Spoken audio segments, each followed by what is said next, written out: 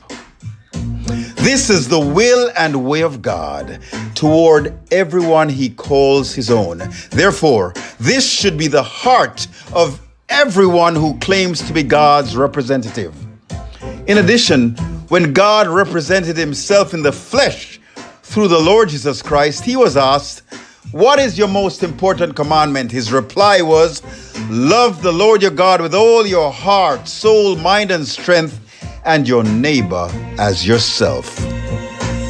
If you are in a church where there are no plans to prosper you and give you a good hope and future, or should you find yourself in a body of believers where God is not loved and you are not loved, you may be setting yourself up to be abused and mistreated.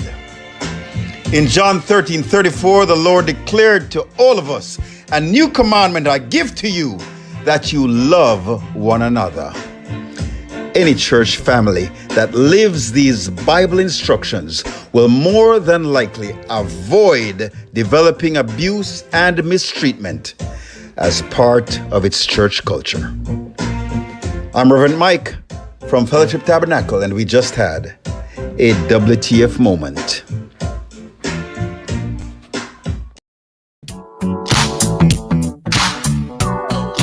Think ahead, make a plan. You got the freedom of choice. LARC, long-acting reversible contraceptives. I made my choice 6 years ago. I have an IUCD, also called copper T, and it will go and protect me from pregnancy for another 4 years at least. My choice was an implant. It lasts for 5 years. And when I'm ready for a baby, I just make doctor take it out. Contact the National Family Planning Board at 9681632 to find out more about the LARC. Think ahead, make a plan. You got the freedom of choice. When tape diapers are difficult to change, it's time for Pampers Easy Ups with 360 stretchy waistband. They're easy to put on and take off, keeping their skin dry and protected. Changes are easy with Easy Ups. Every Thursday morning, Love 101 shares with you power-packed messages, words of encouragement, and testimonies of God's miraculous power. You get all of that in the Don't Give Up broadcast, brought to you by Celebration Church at the Portmore Skating Rink in the Portmore Mall with Pastor Prophet Michael Carter. Be sure to stay tuned to Love 101 for the Don't Give Up broadcast. Get the word you need to start your day right. The Don't Give Up broadcast, Thursdays at 5:15 a.m. It's on the family station, Love 101.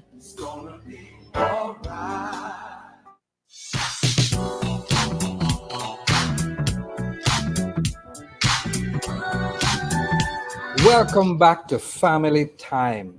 And it is now about 3 minutes past 6. We are happy to have you with us. And we are speaking with Dr. Althea. She has been talking with us about abuse and the role of the church in trying to help. Dr. Althea, we did some research of our own, and we spoke with members of the church, and we asked them a simple question, and the question was this: if an adult is being abused by their spouse, who is the best person to go to? And we gave them several options. They could pick more than one option. They could pick one option. And I'm going to tell you the results of that. 90% of people said go to the police. Wow. And then following that, the next one on the list was the pastor. About 30% of people said go to your pastor. I want to ask you, is that typical? Or are these different kind of church people? I think it is reflective of what is happening on the subject matter, which is church and its role as it relates to abuse. The matter needs to be talked about in the church and addressed in the church. And therefore, I believe abuse is dehumanizing. It affects our self-esteem. And in packaged with abuse is shame, guilt, and regret. And when you are in the body of Christ or in the church, and you are being told that it is you should step away from active ministry, you're not going to want to go to your pastor, would you? You mean if I'm the victim, I am told to step away if I'm the victim? From active ministry. If you go to your pastor and he Yes. says, the fact that you come to me about it, it's going to be one, you'll have to step down from leadership role, step down from active ministry, take a back seat. It's your fault. As a wife, you need to learn to be submissive. You need to learn to submit to leadership. You go and fast about it and make things work out. Would you want to go to your leadership? No, I certainly would not. Exactly. So the responses that you get is typical of what people believe will happen to them. You're already stigmatized. You're already dehumanized. You do not want to that place that you believe to be a safe zone, that it basically make you feel that you're a further victim of your situation. Wow. And that's why I believe people think that nothing will happen within the church except that it become a talk shop or become the next sermon topic. Wow, that's really hard. What you shared or what you suggested a while ago sounds to me like perhaps what has happened in the past. But I want you to talk to us a little bit now about what are the proper ways to respond to a victim who comes. How should the church really and truly be dealing with it? Wow. The church needs to know that we were created to be a safe space. That's it why it was created. If you remember the woman was caught in the act of adultery. When Yes. they went to stone her, Jesus' instruction was, he who has no sin cast the first stone. We need to know Right. that people are hurting and we need to create a safe space. Where necessary, we need to protect persons' identity in these spaces and in these situations, unless they give us permission to share the stories. It cannot become the next topic of discussion or the next sermon without a person sitting in the church and hear the story being told as a reference point. They're going to be hurt further. They're going to believe that they can't trust the church, which where they came for healing. So I'm saying the sermon. So we have the landscape needs to change. The script needs to be rewritten for people to know that they're safe and their stories are safe wherever they shared it. Right. You mentioned a little while ago the fact that the church needs to have a greater voice in the dialogue about abuse. How does the church go about doing that? Okay, so this church dialogue needs to, and I believe this could look into some of our recommendation for the church. The church basically can begin to look at abuse as a matter that affect members in the church. People are hurting, and we can't brush it aside and think that it's something you just fast away or pray away. It needs to be addressed in the church. The forum needs to be created for symposium, workshops, seminars. It must become a place where it is discussed. Can you imagine a Sunday morning when the sermon is about abuse and men learn or inform or educated that these are the things that are causing abuse? Many persons are abusing persons do not even know that they're abusing them because they came out of abusive situation. Remember, hurting people hurt people. If you saw that in your family, you're going to think it is a norm. So what is wrong with you? Why can't you stay? My mother went through it and nothing happened. Why do you think you need to go? So you can imagine it becomes a sermon and it is discussed. That way men know that they're hurting women. Women know that they're hurting men. So that becomes a discussion, and therefore it opens up the atmosphere for questions to take place, panel discussion to take place. It comes a place where the church do not devalue the people who share their story. It does not become, they no longer feel that they are being victims, but they learn how to overcome abusive situations. Right, I get you. And when you spoke about the sermons and so on, one thing came to my mind: Bible study. It's interesting Exactly. what you can get in things like Bible study and how the discussions can be guided and help us to understand how better to work with each other. When we're talking about abuse, there are some myths, there are some fallacies, there are some truths, and there are some facts about marriage. Are there any things you would want us to understand in the context of church, where you don't abuse someone and don't think that because this was how your mother or father operated, this is how you can operate now? Anything you'd want to share with us along those lines? Sure. And I would like, as I mentioned before, I share about that, for the church to begin to see that people, if you are hurting, you can't relate or be effective in the ministry assignment that you have been given. So it is important to know that once you come in and you are hurting, it is addressed just as if somebody had commit any form of sin. Hurt is the same thing. People are hurting and need to be healed. Wow, I like how you put it, because if somebody is in a ministry, say for example, um, they are in the ministry where they sing. If they Exactly. get sick and their voice is lost, you don't put them up there to continue to sing. You help them, and well, you don't shame them either, but you help them ensure that they recover properly. You give them whatever kind of support they need, and then you get them back up to singing again.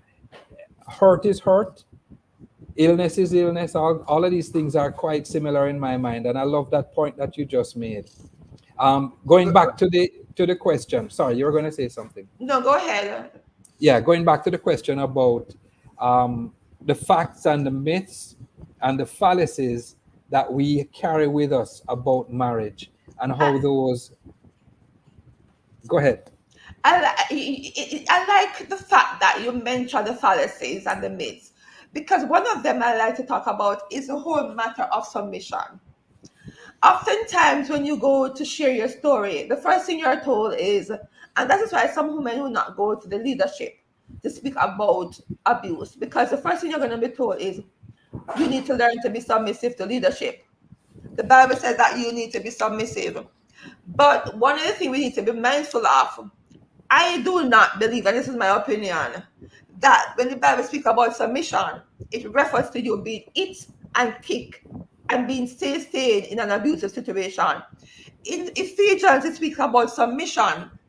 And Ephesians 5, verse 22 to 33, it's marriage, the church, Christ and the church. 22 says, "Wives, submit to your own husband as unto the Lord." 28 says, "Husband ought to love your wives as your own bodies, but he who loves his wife loves himself." 29 says, "If you love your flesh, you're going to nourish it and cherish it, just as the Lord loves the church." And my question is, and this is how I'm going to answer, if you love yourself, are you going to abuse the body? Are you going to hurt your body? Are you going to kick your body? Are you going to pull your hair and pull it out, eat your face that you can't go to work or have to make it up with makeup in order to cover The bruises. the bruises? Are you Yeah. going to do that?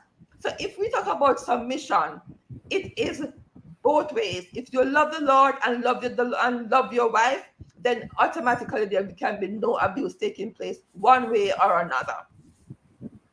Oh, that's a big one. And we have another break now. So we're going to run to the break, Dr. Althea. This has been so interesting. I am enjoying speaking with you. Our final break here in Family Life for this evening. For our social media interaction, we want you to just talk with us. Give us something that you're thinking about. Share your experiences on how churches deal with cases of abuse of its members. And we're not talking about the church abusing people. We're talking about members coming to the church and how the church helps them to overcome, to get through, and to get past. All right? Don't go anywhere. We're going to come right back.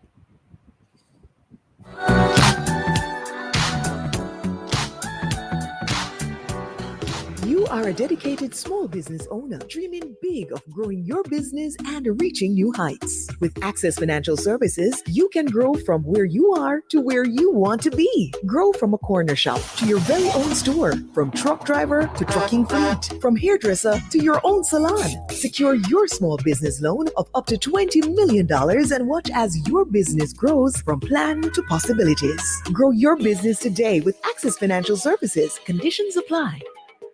Join the National Blood Transfusion Service and the Ministry of Health and Wellness on June 14 for World Blood Donor Day. Every blood donation helps save at least 3 lives. So wear red and donate at any blood collection center island-wide. Follow the Blood Bank and the Ministry of Health and Wellness on our social media pages at One Blood Bank JA and at the MOHWGOVJM. World Blood Donor Day. Blood is life-giving and life-changing. A message from the National Blood Transfusion Service, an entity of the Ministry of Health and Wellness. Here's why you can't afford to miss the Morning Watch. I love listening to the Morning Watch because topics are discussed and issues are highlighted that are of major importance, which in turn edify me. The Morning Watch, Tuesdays, Wednesdays, and Thursdays. I like listening to the Morning Watch. I find it very informative. I find it very interesting. The topics that are covered are very, very wide. The Morning Watch, thought-provoking, insightful, current. Listen for the probing questions with attorney at law Stokely Marshall and the in-depth discussion with Reverend Dr. Dylan Toussaint. The Morning Watch, Tuesdays, Wednesdays, and Thursdays. The Morning Watch is on the family station Love 101. As a man living with HIV, a regular day for me, not much different from yours. I have to wake up and go to people and work in the traffic, but then when we reach, we can run some joke with my co-worker them. Sometimes we link up after work, or play ball, or just dip on my ends and kick back before we go home. You see how much we have in common? People living with HIV are a part of our community. Make a par. Protect, accept, and respect. A message from the Ministry of Health and Wellness.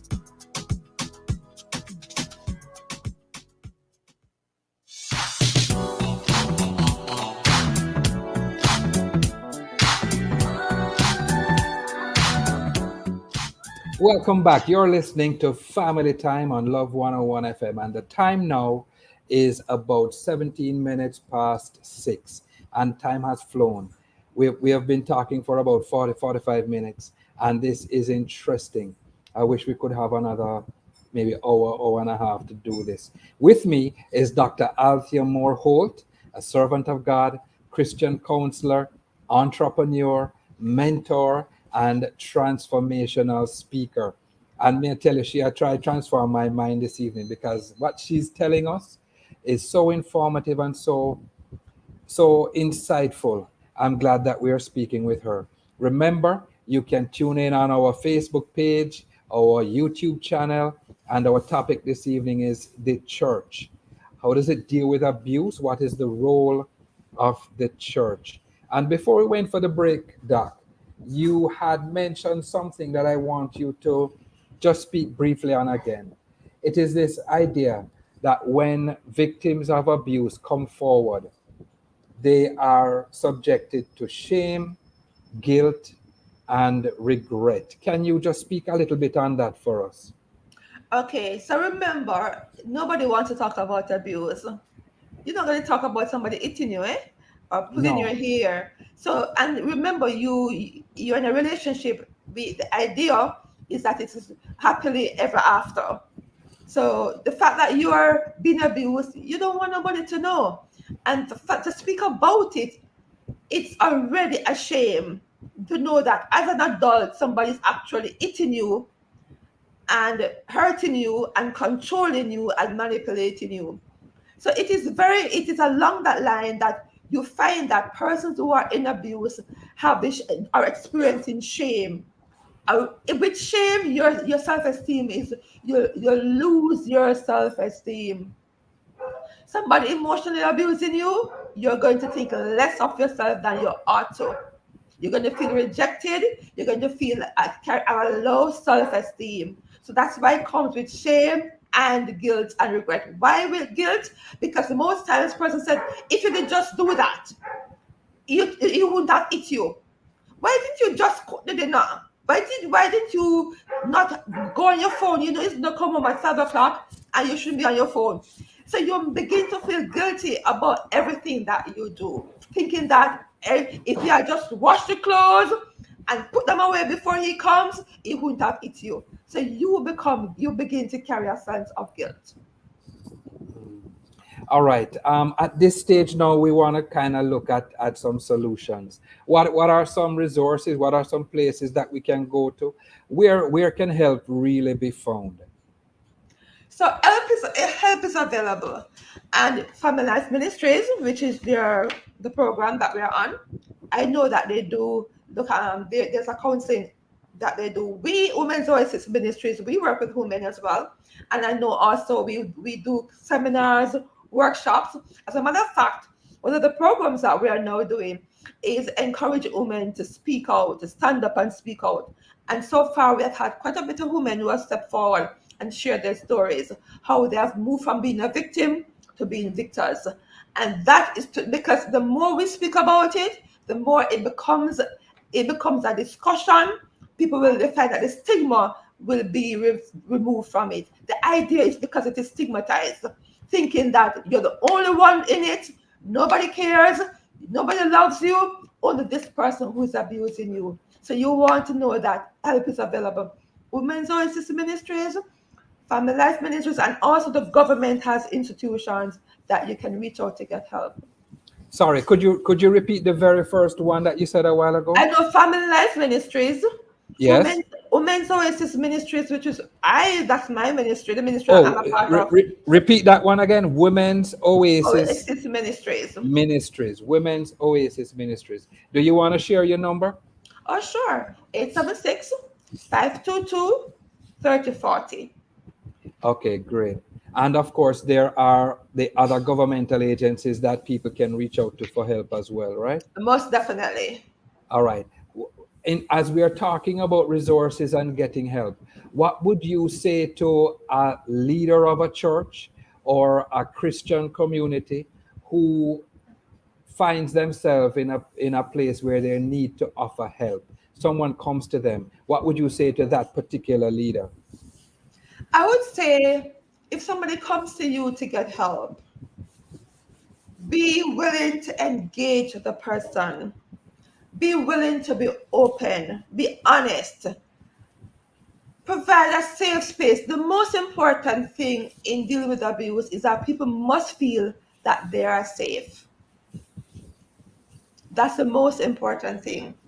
And once they believe that they are safe, they will share. Once they begin to share, then you find that persons will open up to you. And I believe that's the way to go. Once we are, as a leader, allow persons to know that they are not going to be stigmatized, they are not going to be hit upon, they're not going to be looked down on, they are safe to share their stories. A few breaks ago, I had raised a poll that we had done, and the poll had shared that 90% of church members had indicated that the person should go to a police officer.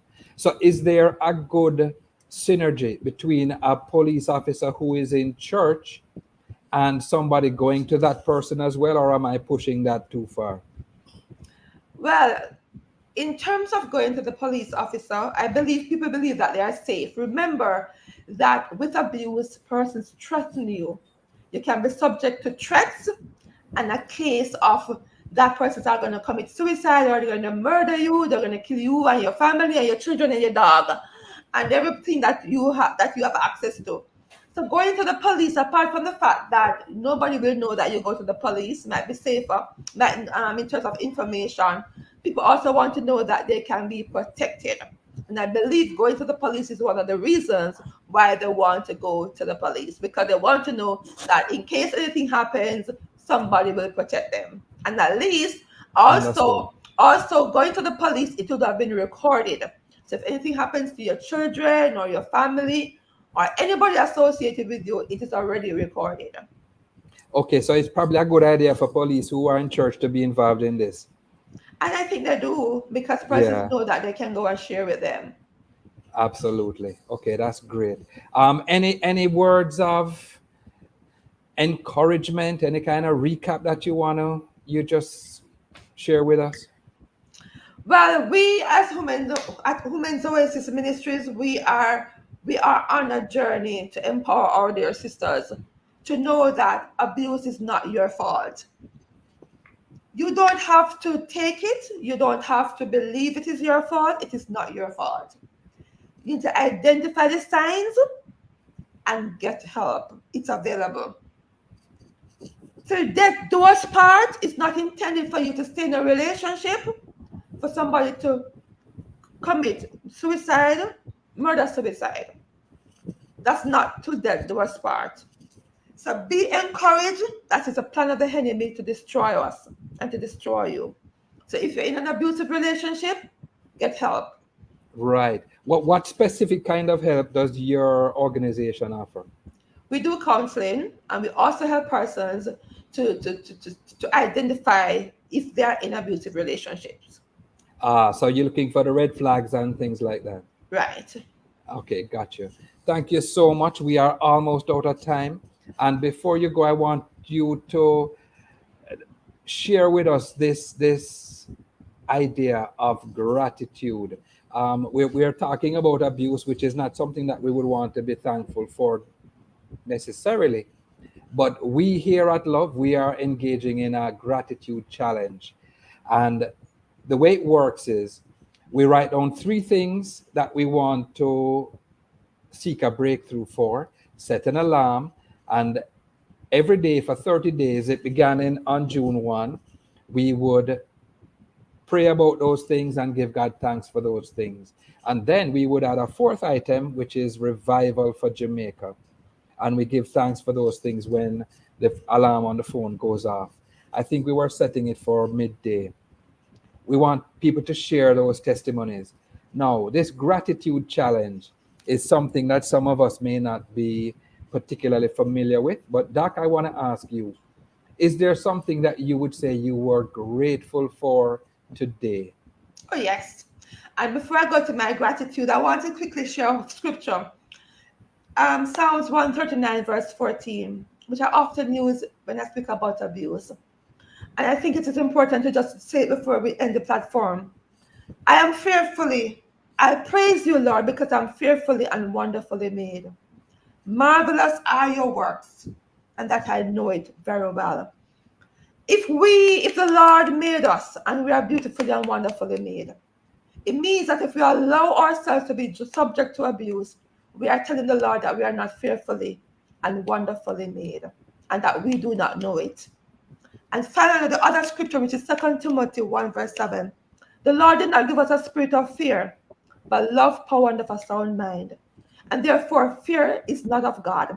If you're in a situation and you're fearful, it means that you need to begin to seek help.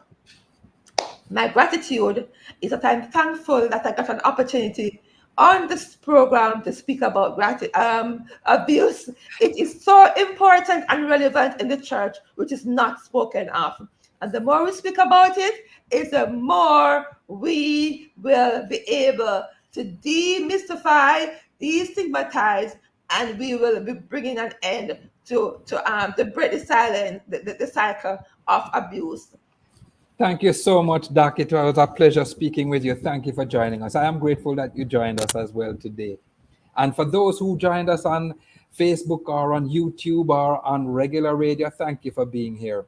If you have questions of a personal nature or you're concerned about a friend or family member, call Family Life Ministries for more information on our services.